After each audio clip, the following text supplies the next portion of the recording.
Mateo capítulo 11, versículo 20 al 24. Dice así la palabra del Señor.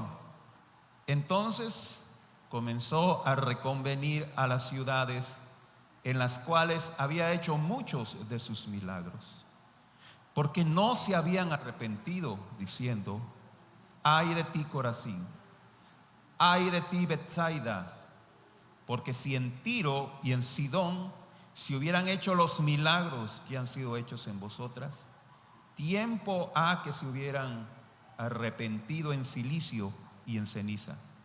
Por tanto os digo que en el día del juicio será más tolerable el castigo para Tiro y para Sidón que para vosotras.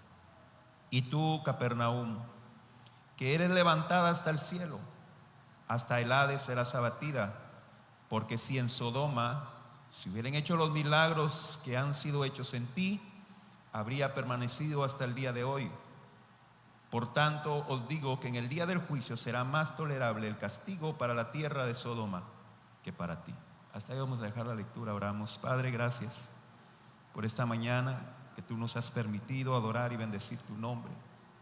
Señor, disponemos nuestro entendimiento, nuestra mente, nuestro corazón para recibir tu palabra. Háblanos, te pedimos, Señor.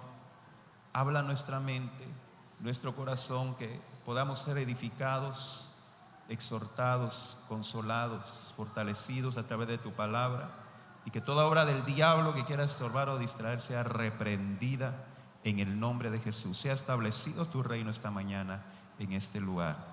Amén. Tome su lugar, iglesia. Bienvenidos todos esta mañana. Me habían pasado una notita sobre alguien que nos visita, pero la dejé por ahí tirada. ¿Puede levantar su mano? ¿Quién nos visita esta mañana? Amén, Dios le bendiga. Bienvenida María del Carmen. Bienvenida esta mañana. Que Dios le bendiga. Amén. Y usted también bienvenido, para que no se me vaya a sentir. Amén. Gloria a Dios. Vamos a ver el tema, hermanos, responsabilidad inexcusable. Amén. ¿Lo puede decir conmigo? Responsabilidad inexcusable. Cuando nosotros leemos un texto de la Biblia es muy importante que leamos el contexto. ¿Y cuál es el contexto? Las citas que están antes y después, para que podamos tener un poco más de claridad de lo que el Señor está hablando en este caso. En este pasaje, los discípulos de Juan el Bautista habían sido enviados para preguntarle a Jesús si Él era el Cristo. Y es bien interesante, Juan el Bautista estaba en la cárcel, pero es interesante porque fue el mismo Juan el Bautista que presentó al Señor Jesús en Juan 1:29 como el Mesías. En Juan 1:29 dice la Biblia que Juan lo presentó: he aquí el Cordero de Dios que quita el pecado del mundo. Pero ahora Juan el Bautista tiene dudas de si Jesús era el Cristo, y por eso envía a sus discípulos a preguntarle. Y esto tiene un poco de sentido, hermanos, porque la esperanza de todos los judíos e israelitas en esa época era de que Jesús se levantara como un libertador de la opresión romana. Juan quizá esperaba que todo el pueblo de Israel reconociera a Jesucristo como el Mesías Salvador, pero eso no sucedía. Aparte de eso, seguían aún bajo la opresión romana y no había esperanza de ser liberados. No se veía que el Señor Jesucristo organizara un ejército o un grupo de judíos para liberarse de la opresión romana. Y agregado a eso, Juan el Bautista estaba en la cárcel injustamente, por envidias, por celos, por mala intención de la mujer de Herodes.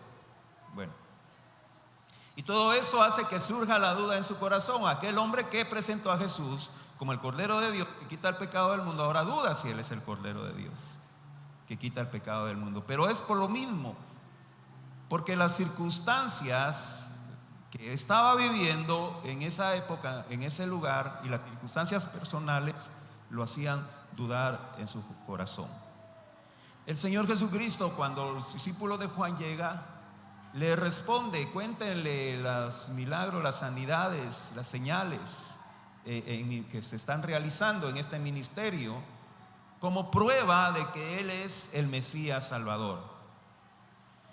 El Señor Jesucristo le quiere dar a entender a Juan que el establecimiento de su reino no es conforme a los métodos de este mundo, no es conforme a las estrategias, a los planes, a los métodos, a las formas de este mundo, sino que era un establecimiento de reino espiritual mucho más duradero, eterno, que es espiritual.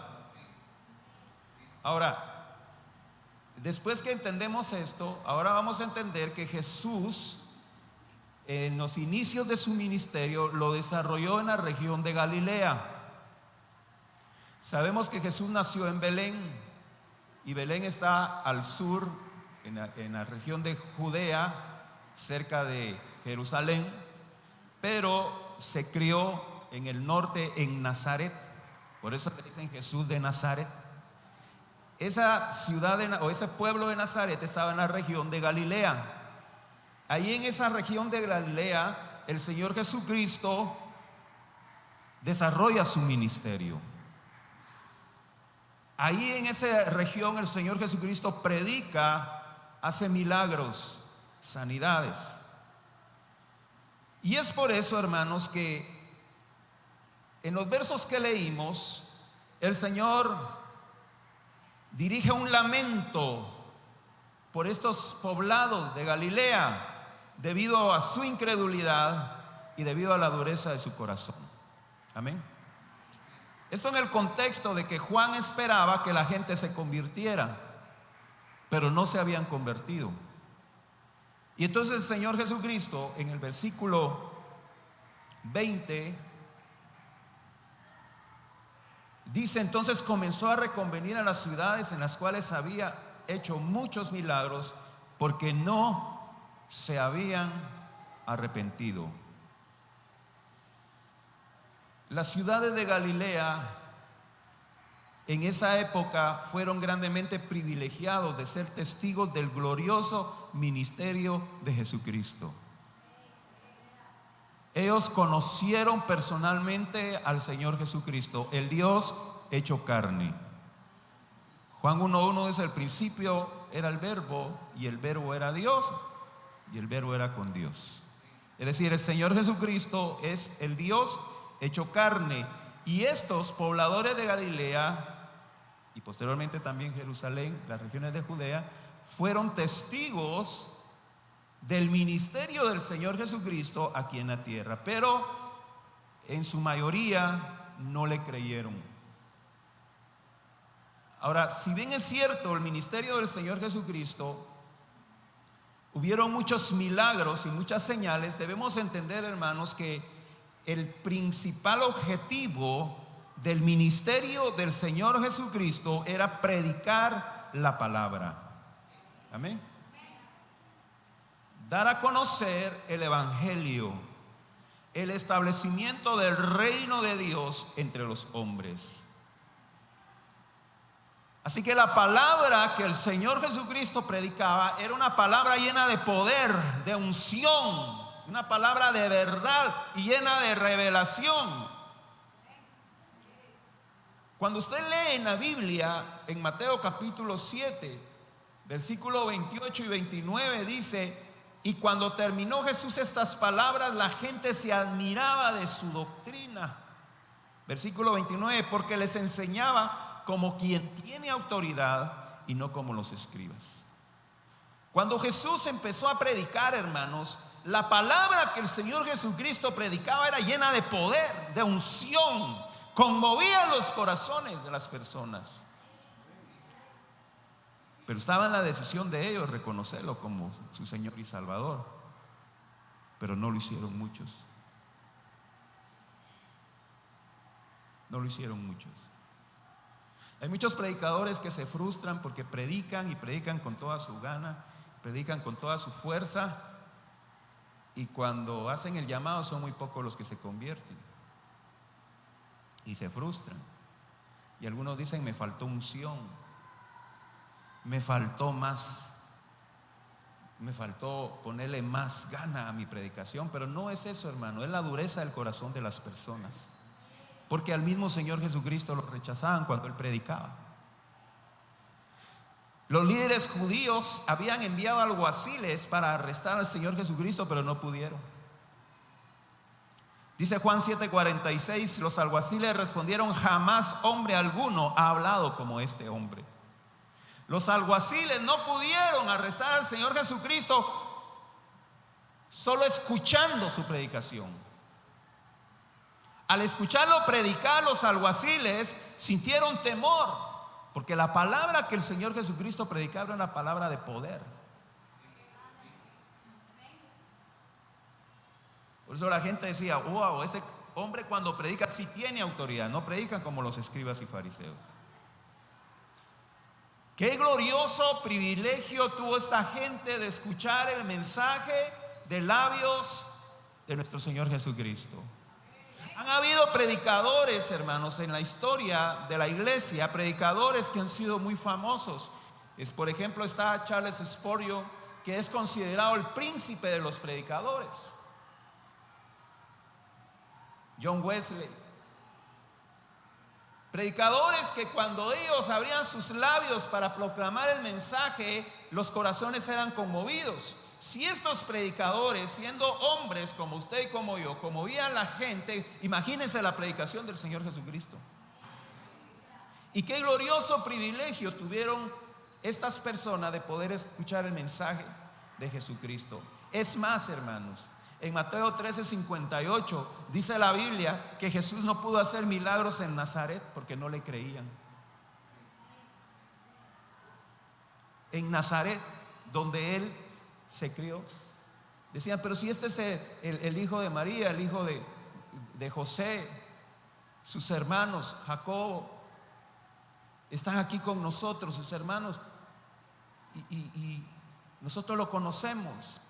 Y no creían en Él. Entonces debemos entender, iglesia, que la prioridad del ministerio del Señor Jesucristo fue predicar el evangelio, y ese ministerio de predicación iba acompañado de milagros y sanidades.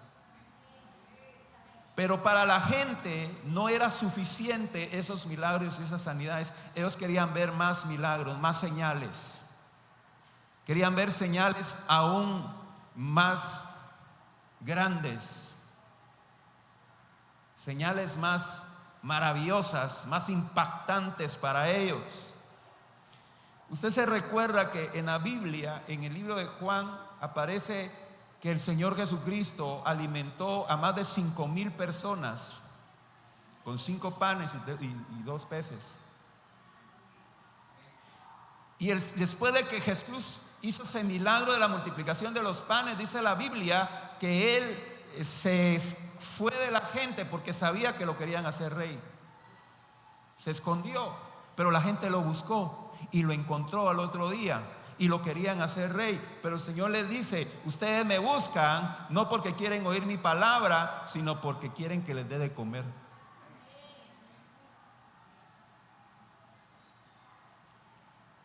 Y cuando el Señor Jesucristo los confronta en Juan 6:30, mire lo que le dice la gente. Le dijeron entonces, ¿qué señal pues haces tú para que veamos y te creamos? ¿Qué obra haces? Hermano, les acababa de alimentar con 5 panes y 2 peces. ¿Y quieren más señales?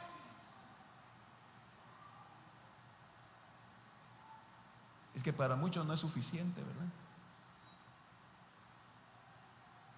El Señor sanó a mi mamá de una enfermedad así, pero tal vez fue una coincidencia de que se sanó. Quiero ver más, dice la gente. Si la palabra no basta para creer, entonces nada los puede convencer. Yo no sé si me está escuchando.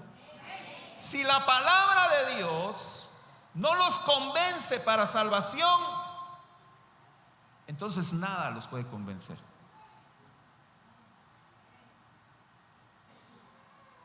En Lucas 16 nos muestra la historia de Rico y Lázaro.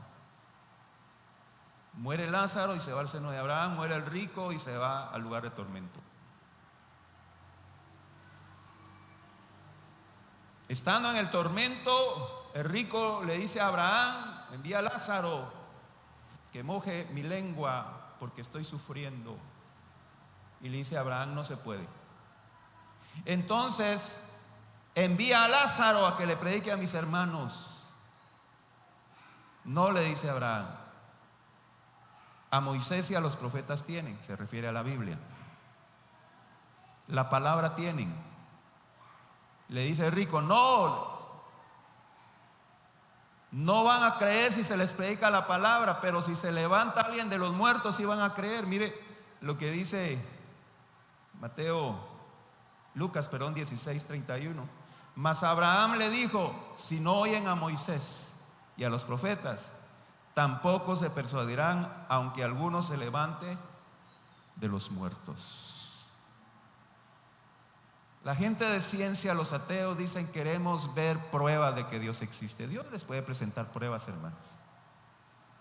De hecho, el Romanos 1 dice que la creación es una prueba de la existencia de Dios.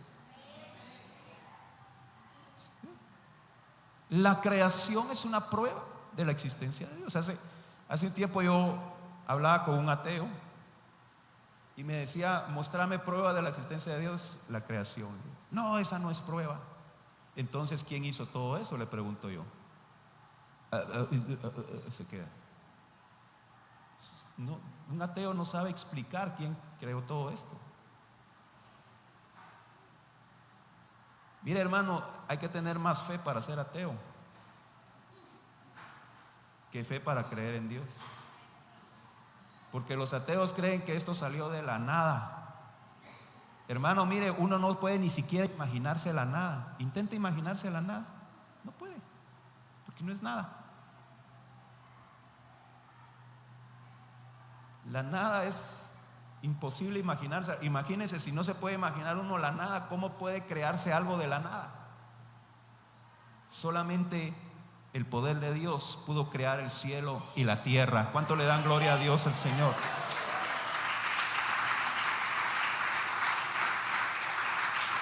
Entonces la gente quiere ver pruebas, quiere ver evidencias de la existencia de Dios. Ahí está la palabra. A Moisés y a los profetas tienen.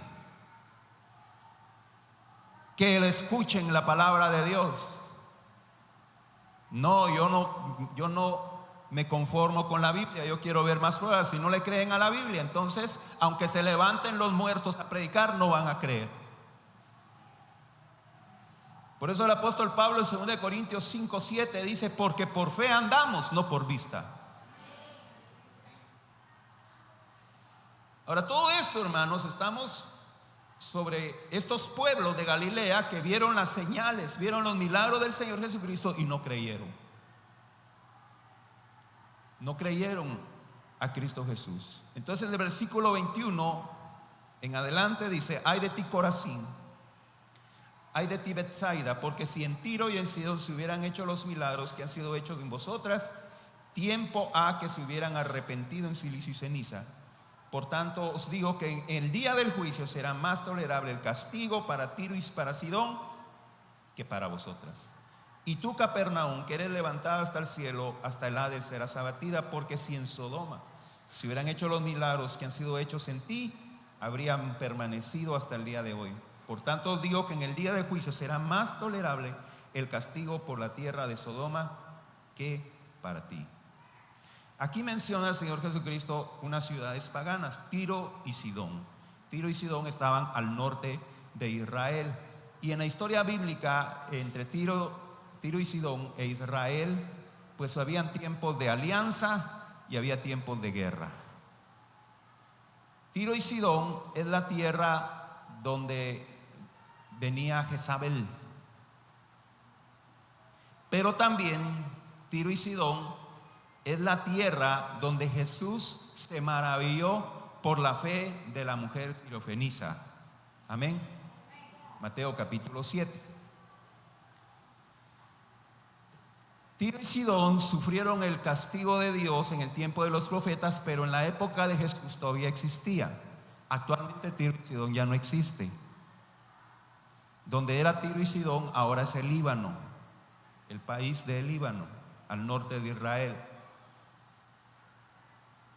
Y el Señor Jesucristo exclama un ay de dolor, porque si en Tiro y en Sidón se hubieran hecho los milagros que se hicieron en los pueblos de Galilea, tiempo atrás se hubieran arrepentido, dice el Señor.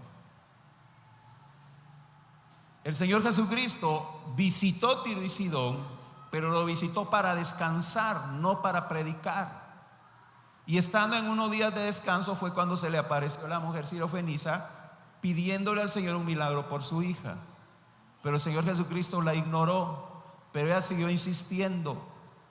Y le dice: el Señor no es bueno que le dé el pan de los hijos a los perros. Y ella le dijo: sí, Señor, pero aún los perros comen de las migajas que caen de la mesa de sus amos. Y eso maravilló al Señor Jesucristo. Es decir, hermanos, en la Biblia solo se registra un milagro en Tiro y Sidón, pero en las ciudades de Galilea, ahí se registran todos los milagros del ministerio de Jesús en los evangelios. Entonces dice el Señor: si en Tiro y en Sidón se hubieran hecho todos los milagros que se hicieron aquí en las ciudades de Galilea, tiempo atrás se hubieran arrepentido. En el caso de Sodoma es aún más sorprendente, porque Sodoma junto con Gomorra fueron destruidos cientos de años aún antes que existiera la nación de Israel. En épocas de Abraham ni siquiera había nacido Isaac, el hijo de la promesa, cuando Sodoma y Gomorra fueron destruidos. Sodoma y Gomorra no tuvieron predicadores. En la época de Sodoma y Gomorra no se había escrito la Biblia.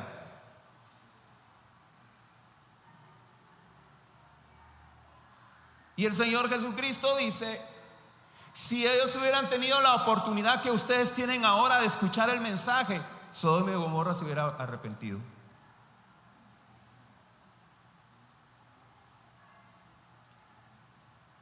Hoy en día, hermanos, tenemos la palabra de Dios. Incluso en la época de Jesús no se había completado el Nuevo Testamento. Después de la muerte de Jesús se empezó a escribir el Nuevo Testamento. El primer libro que se empezó a escribir fue Marcos, y el último libro fue Apocalipsis. Hoy día, hermanos, tenemos la palabra de Dios. Hoy día la palabra de Dios se predica en todo lugar. Aquí en Guatemala casi en cada esquina se oye la predicación de la palabra de Dios. Aquí en Guatemala hay muchas iglesias. Yo creo que aquí en Cantón Brasil hay otras iglesias por aquí. Hay iglesias en El Compromiso. No hay excusa. No hay excusa. Ni aún, hermanos, en la Galilea del Señor Jesucristo había esa facilidad de escuchar el mensaje del evangelio, porque era el Señor Jesucristo con sus discípulos que andaban de ciudad en ciudad predicando. Hoy en día, hermano, cada pueblo, cada ciudad, cada aldea, cada caserío tiene predicadores que les anuncian el mensaje de esperanza y salvación. Si la gente no quiere buscarle a Dios, es porque realmente no quiere, porque no tienen excusa. Romanos 1:20, porque las cosas invisibles de Él, su eterno poder y deidad, se hacen claramente visibles desde la creación del mundo, siendo entendidas por medio de las cosas hechas, de modo que no tienes excusa. La palabra es predicada, el evangelio es anunciado, oportunidad hay. Quizá aquí no tenemos un salón con sillas más cómodas o con aire acondicionado, pero al menos ahí le tenemos un subventilador y una silla para que usted se siente a escuchar el mensaje de Dios. En los inicios de la iglesia era perseguida y los cristianos tenían que viajar cientos de kilómetros para congregarse, y lo hacían en los cementerios, en las catacumbas. ¿Se animaría usted a ir a hacer un culto al cementerio?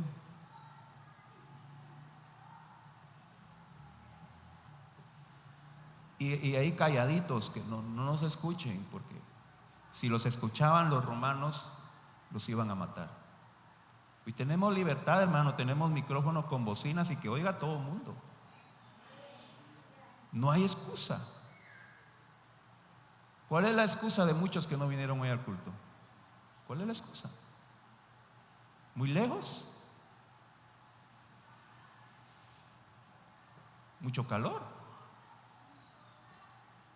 ¿El domingo hay que levantarse tarde? ¿Cuál es la excusa?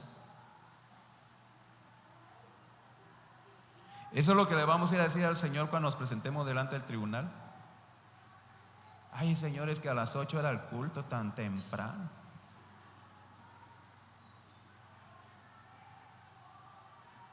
Todavía en clima frío, ahora vamos por aquí en Mazate.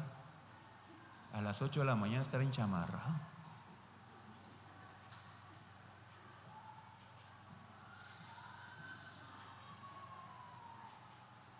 El Señor declara que Tiro y Sidón, Sodoma, serán castigados por su pecado. Pero el castigo de estas ciudades será más tolerable que el castigo de aquellos que tuvieron la oportunidad de escuchar el Evangelio y de la maravilla de Dios, pero lo rechazaron. Yo no sé si me está escuchando, hermano. Tiro, Sidón, Sodoma van a recibir el castigo por su pecado. Pero el castigo de aquellos que tuvieron la oportunidad de escuchar el mensaje de Dios y de ver las maravillas de Dios será el castigo mucho más fuerte que el de Tiro, Sidón y Sodoma. ¿Por qué? Porque le rechazaron. En Lucas 12, 47 y 48 nos habla un poquito de esto. Aquel siervo que, conociendo la voluntad de su Señor, no se preparó ni hizo conforme a su voluntad, recibirá muchos azotes. Mas el que sin conocerla hizo cosas dignas de azotes, será azotado poco. Porque a todo aquel que se le ha dado mucho, mucho se le demandará. Y al que mucho se le haya confiado, más se le pedirá. Vemos en Corintios, hermanos, que el apóstol Pablo habla acerca de las recompensas que van a recibir los justos. Si tu obra fuere de hojarasca, de papel, de madera, según tu obra sí será recompensado, dice el apóstol Pablo. Y así como hay niveles de recompensa para los justos, también habrá niveles de castigo para los impíos. Amén. El Señor afirma que si en Sodoma, en Tiro, en Sidón, se hubiera predicado la palabra como se predica hoy en día, si hubieran sido testigos de los milagros del Señor Jesucristo, ellos se habrían arrepentido y no hubieran sido destruidos. Pero ellos no tuvieron la oportunidad que usted y yo tenemos hoy. No tuvieron la oportunidad. No tuvieron un salón con sillas de metal, con ventiladores, para escuchar la palabra de Dios. No hubo quienes predicar. Y el Señor le declara, y Cristo no miente, hermanos. Si en estas ciudades se hubiera predicado la palabra como se predica hoy, ellos se hubieran arrepentido y no hubieran sido destruidas. Y vemos un ejemplo de esto en Nínive. El Señor mandó a predicar a Jonás a Nínive. Jonás no quiso. Y en lugar de ir a Nínive, Jonás se fue para Tarsis. En su camino a Tarsis les vino una tormenta y los marineros lanzaron a Jonás al mar. Y por eso los niños juegan pescadito, pescadón. Un pez se traga a Jonás y lo va a expulsar cerca de Nínive. Y Jonás se fue a predicar. ¿Y qué sucedió con Nínive? Se arrepintieron y no fueron destruidos. ¿Serán más justos los de Nínive que las personas que escuchan el mensaje hoy en día? Es más, hermanos, Jonás ni siquiera hizo una invitación al arrepentimiento. Él solo habló del juicio. Él solo declaró el juicio. De aquí a 3 días la ciudad va a ser destruida. De aquí a 3 días. Y él no le dijo arrepiéntanse. Humíllense delante del Señor, quizá tenga misericordia. No, Jonás quería que Nínive fuera destruida. Y entonces a él no le interesaba hacer un llamamiento. A él no le interesaba invitarlos a rendirse. Y entonces solo predicaba: ustedes van a ser destruidos por pecadores, por sucios. Y no hizo ninguna invitación. Pero el rey dijo: tenemos que arrepentirnos. Puso a ayunar a toda la ciudad, incluso a los animales, y pidieron perdón, y Dios tuvo misericordia de ellos. Hoy en día, hermanos, se hace la invitación. Y hay predicadores que van a otros extremos, ¿verdad? Porque les empiezan a prometer un montón de cosas que ellos no les pueden cumplir. Venga, acepte a Cristo y va a solucionar todos sus problemas. Venga, acepte a Cristo y va a salir de deudas. Le empiezan a prometer un montón de cosas, hermano. No, si el entregar el corazón a Cristo es porque reconocemos que somos pecadores y que necesitamos salvación. No es para salir de deudas que uno tiene que venir a Cristo, hermano. Hay mucha gente que está en deudas porque no sabe pensar, ¿verdad? Pero bueno, eso es otro tema.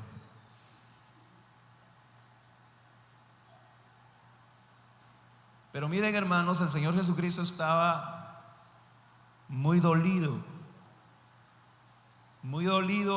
por la actitud de los habitantes de los pueblos de Galilea: Corazín, Betsaida, Capernaum, Nazaret. Él estaba muy dolido por la dureza de su corazón. Él mismo les iba a predicar a los pueblos. Él mismo iba a predicar a las calles. Él oraba por los enfermos y los enfermos eran sanados. Él reprendía a los demonios. Él bendecía a los niños. Él resucitaba muertos. Él hacía ver a los ciegos. Él hacía hablar a los mudos. Hacía andar a los paralíticos. Y aún así la gente no creyó en él.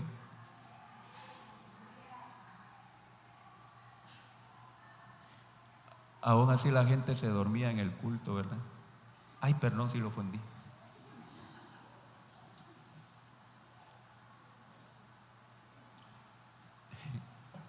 Es para que se despierte, hermano.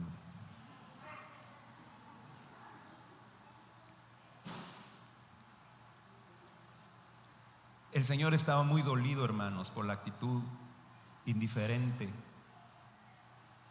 de esos pueblos. No reconocieron a Jesús como su Señor y Salvador. Por eso Juan 1:11 dice: a los suyos vino y los suyos no le recibieron. Hermanos, en mi corazón hay pesar por aquellas personas que escuchan el mensaje y deciden rechazar a Jesucristo. Hay pesar en mi corazón. Y a veces, hermanos, me gustaría,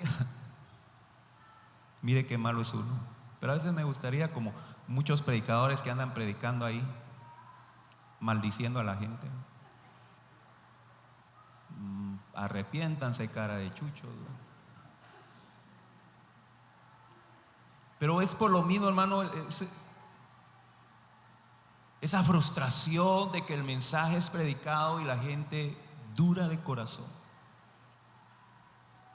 Le da más importancia a sus sentimientos, le da más importancia a su dinero, le da más importancia a su diversión, a cualquier cosa de este mundo,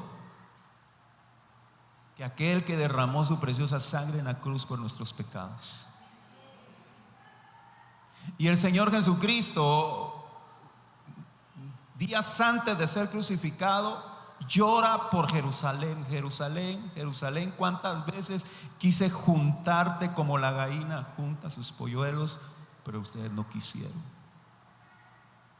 Y el Señor Jesucristo se lamenta por la dureza de corazón de estas personas. Pero a pesar del dolor que el Señor sentía, Por la dureza del corazón de estos pueblos de Galilea, escúchame bien, el Señor no les guarda rencor. ¿Cuántos pueden decir Dios es bueno? A pesar del dolor que había en su corazón por su rechazo, el Señor no les guarda rencor.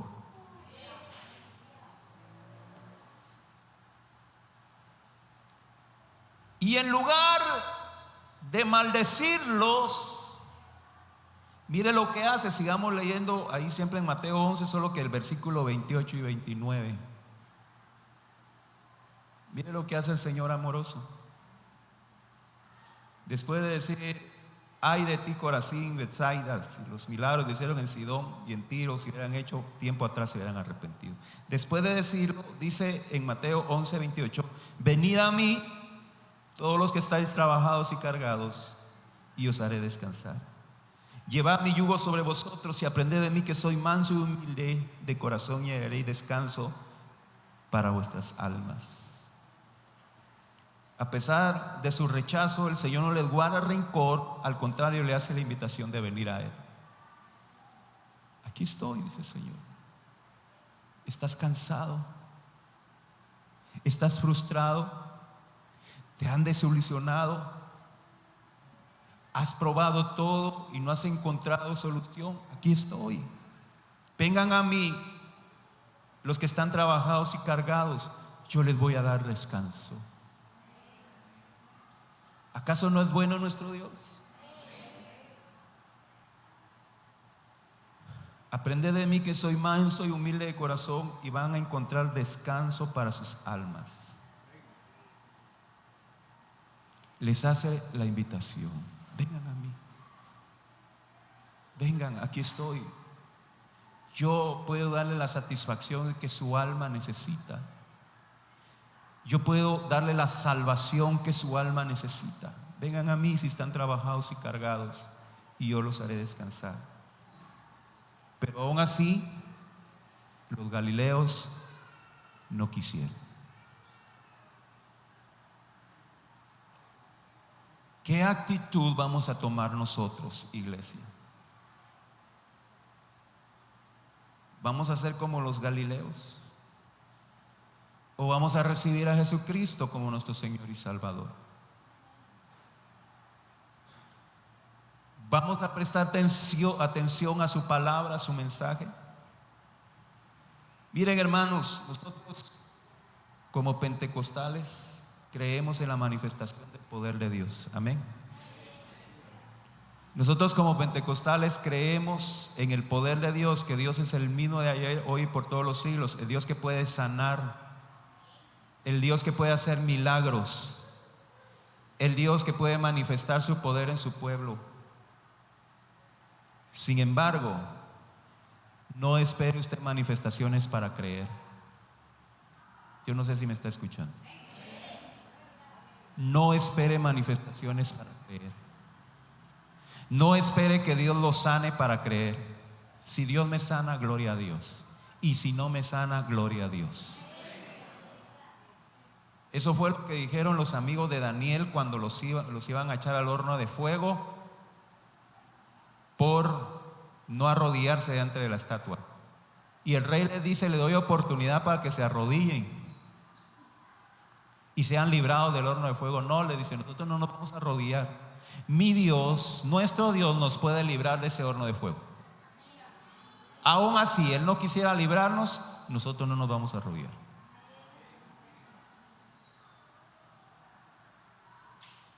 La mujer de Job le dice: ahora que te vino esta desgracia, entonces maldice a Dios y muérete. No, le dice Job: Jehová dio, Jehová quitó, sea el nombre de Jehová bendito para siempre. Sea que Dios haga un milagro en nosotros, o sea que no lo haga, nosotros vamos a seguir creyendo en Él. Nosotros le vamos a seguir adorando. David oró por un hijo suyo que estaba muy enfermo y se iba a morir. Hizo ayuno, hizo oración, se encerró en su cuarto y no salió. clamando al Señor por un milagro por ese niño, pero el niño se murió. Se murió. Y cuando se murió el niño, ¿qué hizo David? Fue a adorar a Dios, fue a darle la gloria a Dios. ¿Qué clase de cristianos somos nosotros? Aquellos que esperan ver manifestaciones para creer, aquellos que le piden al Señor que se manifieste. No, hermanos, no es por vista, es por fe. Hebreos 11:6: sin fe es imposible agradar a Dios, porque el que se acerca a Dios crea que le hay y que Él recompensa a los que le buscan. La fe es la convicción de lo que no se ve. Amén. Eso es lo que espera el Señor de nosotros. Y sabe, hermanos, cuando nosotros pasamos la prueba de fe, cuando nosotros nos aferramos a Dios y seguimos creyendo en Él a pesar de las circunstancias que estemos sufriendo, Dios se va a agradar de nosotros y nos va a elevar a un nuevo nivel. A un nuevo nivel. Y toda aquella desgracia que pudimos haber sufrido por esa prueba de fe, Dios la va a transformar en bendición. Porque eso es lo que dice Romanos 8:28: los que aman a Dios, todas las cosas les ayudan para bien. Pero pastor, mire, esta desgracia que ha venido a mi vida, ¿cómo va a ser para bien? Espere en Dios. Tenga paciencia. Tenga paciencia. Espere en Dios. Y si usted confía en Dios, usted va a ver la gloria de Dios. Eso fue lo que le dijo Jesús a Marta: ¿no te he dicho que si crees, verás la gloria de Dios? Iglesia, esta mañana el Señor nos ha hablado. ¿Qué vamos a hacer con su palabra? ¿Vamos a creer en Él? ¿O vamos a seguir excusándonos en nuestros quehaceres, en nuestros compromisos, en nuestra diversión? ¿Qué vamos a hacer? En esta mañana el Señor nos invita a que nosotros nos humillemos delante de Él y le creamos a Él y pidamos misericordia para no ser contados entre aquellos que le rechazaron y van a sufrir el castigo eterno. Esta es una mañana para decirle al Señor: Señor, aquí estoy. Perdona todos mis pecados, ayúdame a perseverar y a permanecer fiel en tu santo y bendito evangelio. ¿Qué le parece si se pone de pie y oramos al Señor en esta mañana? Póngase de pie, iglesia.